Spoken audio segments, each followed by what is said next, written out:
Fruit 3D object making videos are going viral all over social media right now. These are genuinely some of the most satisfying pieces of content you'll come across, and here's the best part. It's still almost completely unsaturated. Getting into this early gives you a serious extra chance of going viral before everyone catches on. Watch what I created with AI in just 2 minutes.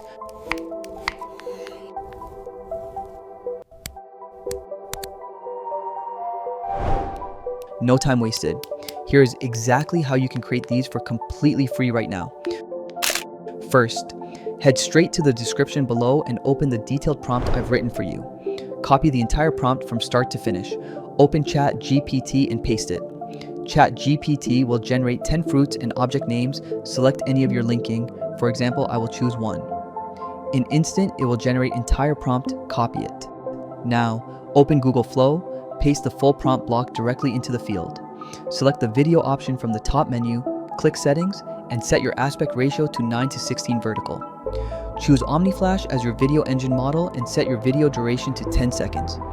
Hit Generate.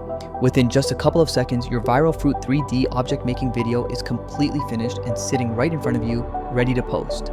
Let's watch the full result together. So that's the complete method. Subscribe to the channel right now so you never miss out on the newest viral AI niches the moment they drop.